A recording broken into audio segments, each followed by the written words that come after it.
Welcome to Her Remarkable History. Remember to support. Please subscribe.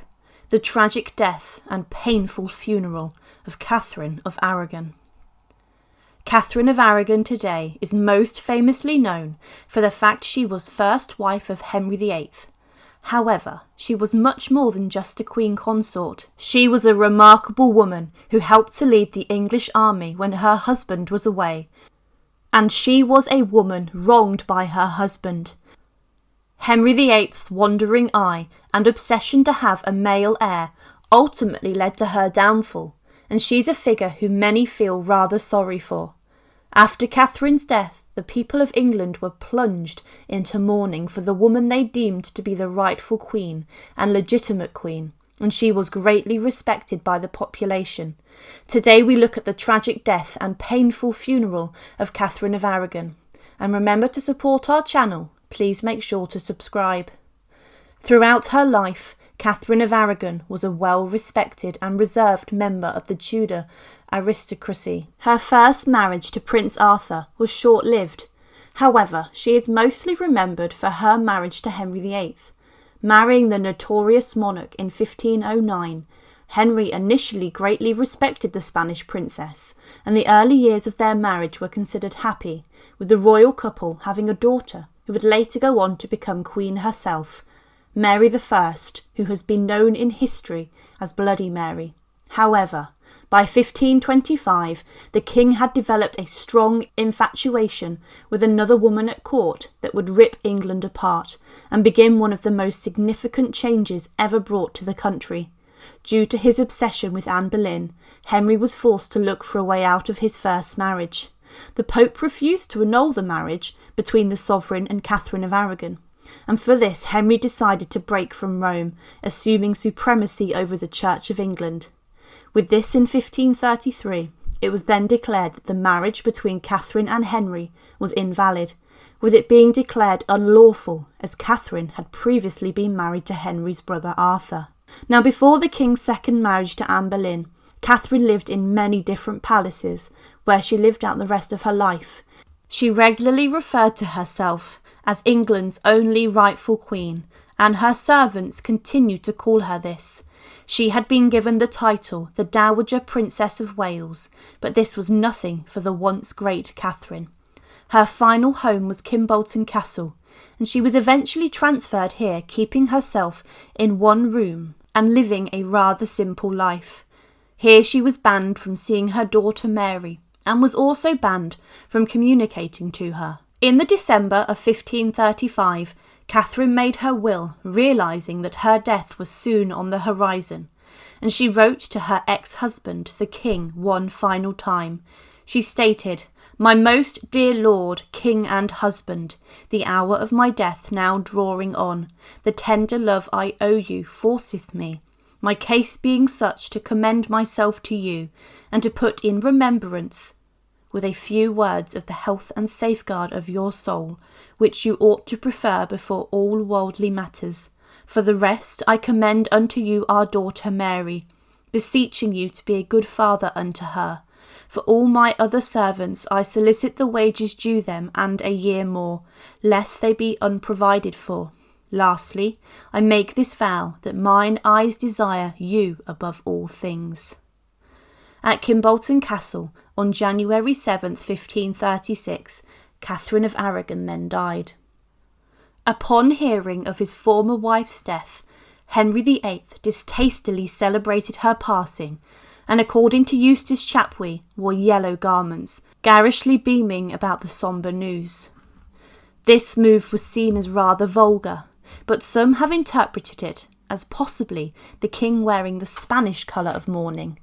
But what cannot be disputed is the fact the king made a great show of his daughter Elizabeth, and did celebrate with his courtiers. A rumour even went around court at the time that Catherine was poisoned by Anne or Henry, and Henry ordered that Catherine should then be buried with pomp and ceremony. However, it wasn't as a sign of respect. He deemed she should be buried as a princess dowager, making the point that he'd regarded that she was never legally his wife. Ambassador Chapwe wrote the good queen breathed her last at 2 o'clock in the afternoon. 8 hours afterwards, by the king's express commands, the inspection of her body as made, without her confessor or physician or any other officer of her household being present, save the firelighter in the house, a servant of his, and a companion of the latter who proceeded at once to open the body. Neither of them had practised chirurgy, and yet they had often performed the same operation, especially the principal, or head of them, who, after making the examination, went to the Bishop of Llandaff, the Queen's confessor, and declared to him in great secrecy, as if his life depended on it, that he had found the Queen's body, and the intestines perfectly sound and healthy, as if nothing had happened, with the single exception of the heart, which was completely black, and of a most hideous aspect. After washing it in 3 different waters, and finding that it did not change colour, he cut it in 2, and found that it was the same inside. So much so, that after being washed several times it never changed colour. The man also said that he found inside the heart something black and round, which adhered strongly to the concavitives. And moreover, after this spontaneous declaration on the part of the man, my secretary, having asked the Queen's physician whether he thought the Queen had died of poison, the latter answered that in his opinion there was no doubt about it, for the Bishop of Llandaff had been told so under confession, and beside that, had not the secret been revealed, the symptoms, the cause, the fatal end of her illness would be proof of that. It's considered today that the black growth on Catherine's heart was cancer. However, to some it was evidence of poison. Her internal organs were then removed due to the embalming process to ward off any decay, and possible were buried in separate vessels with Catherine's body, or they could have been placed in different locations. It was said that her body was opened, they took out her bowels, which were confined, and then buried solemnly in the chapel of St. James's Palace, her heart being separately enclosed in a coffin, covered with purple velvet bound with silver. This was common at the time, and people's internal organs were buried in different places, for example, the heart being placed in a different place to the body. Catherine's embalming process then continued, with her torso being stuffed with herbs and straw. Preserving spices and salts would then have been rubbed onto her body before it was wrapped in a waxed linen cloth. This wrapped the former queen up like a mummy, and she was then placed inside a coffin. But her body was not left alone. The body was left in guarded and surrounded by candles for days, which her former ladies-in-waiting offering final moments of companionship. Surrounding the coffin were 4 large golden standards and crimson banners with the arms of England and Spain. The clothing for those participating in the funeral was prepared during the 2-week mourning window, and the chief mourner was Eleanor Brandon, the Countess of Cumberland. Catherine's short will stated how her clothes and gowns were to be used to make church vestments, with her furs going to her daughter. She requested to be buried in the chapel of observant friars. However, the terms of this were not met. It was said that Cromwell replied that as to the burial, it could not be done where she desired, for there remained no convent of observation in England, but everything else would be done as regards to the princess. The king said the same as Cromwell, and that she bequest of her robes to the church was superfluous, and that the queen's will was not accomplished in this respect. Something would be done in the abbey where she should be interred that would be more notable and worthy of her memory, and the abbey intended for her was one of the most honourable in all England. It is 17 miles from where she lived, and is called Peterborough. Catherine's hearse was taken to Peterborough Cathedral, and the funeral then took place. It was said, first, 16 priests or clergymen in surplices went on horseback without saying a word, having a gilded lantern cross-borne between them. After them several gentlemen, of whom were only 2 of the house, and after them followed the maitre d' and chamberlain, with their rods of office in their hands, and to keep them in order went by their sides 9 or 10 heralds, with mourning hoods and wearing their coats of arms.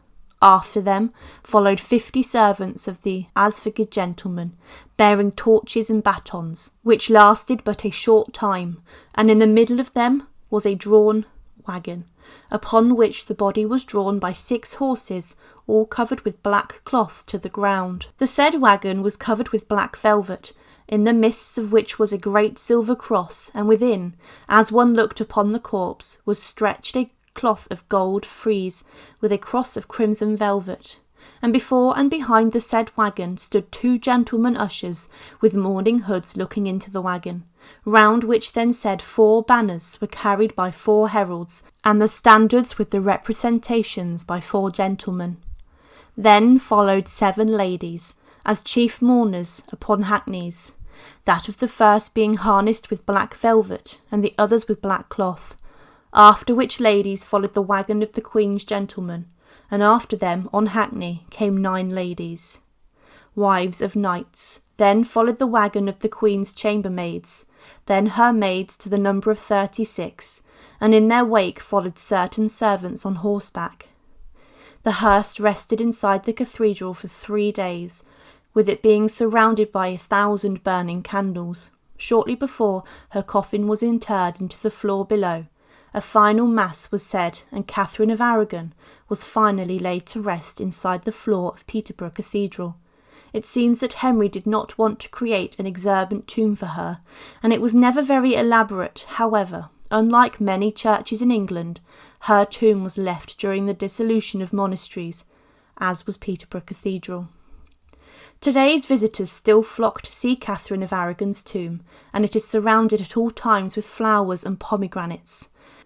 Catherine's demise as Queen of England is a sad one, and it is one dominated by one of history's most brutal and notorious kings, questing greatly after a male heir, and with his eye being caught by a younger woman who herself fell harshly from grace. Catherine of Aragon is remembered as a woman of strong morals, of faith, and of modesty, of which she was greatly respected for during the Tudor period. Thank you for watching, and to support, please subscribe to Her Remarkable History. Thank you.